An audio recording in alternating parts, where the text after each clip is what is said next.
Good afternoon, and thank you for giving me the opportunity to discuss my choice of teaching strategies. This Year 3 cohort is comprised of ESL immigrant students from diverse cultural backgrounds identified as performing below the year average in key learning areas when tested using formalized testing. The strategies that I will be employing are direct or explicit instruction in conjunction with group-based differentiated instruction. Direct instruction has significant empirical evidence to suggest that it is an appropriate teaching strategy for this cohort. Envisaged by Siegfried Engelmann and Wesley Becker in the 1960s, it was the focus of the largest comparative study of pedagogical teaching in history in the so-called follow-through project. Further empirical studies have been published, with one of the latest being compiled in John Hattie's book Visible Learning. Both of these studies attest to the positive impact of direct instruction on children who may not have a sound knowledge of foundational literacy and numeracy skills.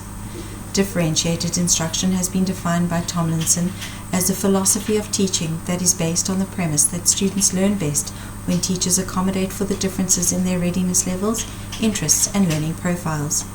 The chief objective of this teaching strategy is to take advantage of every student's ability to learn by addressing variance in student intelligence and learning styles, thus creating opportunities for success for all students. Direct instruction has its focus on teaching and responding to students to ensure that skills are taught before tasks are presented. Differentiated instruction provides tasks of an appropriate level of challenge to engage the student and provide them with the opportunity to demonstrate their knowledge and understanding. Rosenshine and Stevens described direct instruction as a systematic method of teaching. They also concluded that across a number of studies, effective teaching followed a pattern. Hattie in his research indicates this to still be effective and relevant. Based on this evidence, I will be structuring my teaching practice in the following way. I will begin the lesson with a review of previous learning. This process will go towards actively linking new information with what students already know, encouraging them to engage with the content through a process of asking students to recall information. This physical manipulation gets students engaged in the higher levels of the solar taxonomy from the outset. A lesson goal outlining what students need to be able to do by the end of the lesson will be presented at the beginning of each lesson, ensuring that the instruction is explicit and that students' understanding of the lesson is measurable. Hattie identified that the clearer the teacher makes the learning goal, the more likely the student is to engage with the work needed to meet the goal.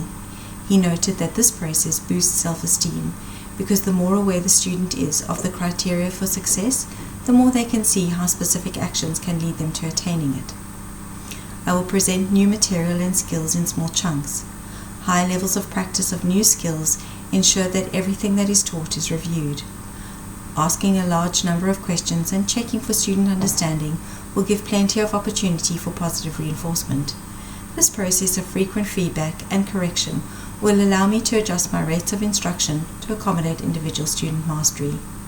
Through this process of evaluation of the student's independent work and assessment, I will be able to combine students into small groups for differentiated tasks. This strategy will ensure that tasks will be set that meet the identified needs of students, as well as being able to encourage high expectations for achievement. Hattie identified that students need to first have mastery over facts and skills before they can contribute effectively in cooperative learning, and that this learning is best done in small, carefully structured groups.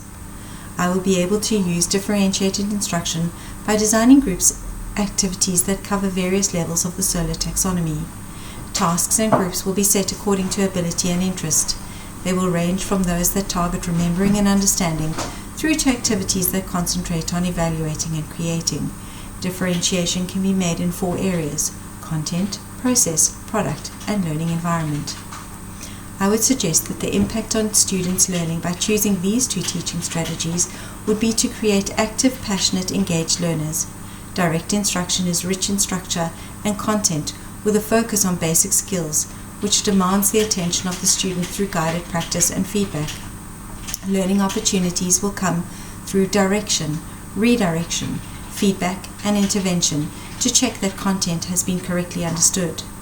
Differentiated instruction will maximize the opportunity for students to demonstrate their knowledge whilst working on some of the other skills they require, such as self-monitoring, self-motivation, and self-evaluation. Through these evidence-based teaching strategies, I intend to communicate effectively and teach the curriculum content successfully, enabling students to learn whilst giving them opportunity to practice their knowledge and metacognitive skills.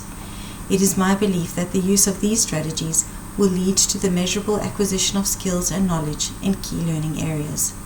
Thank you for this opportunity.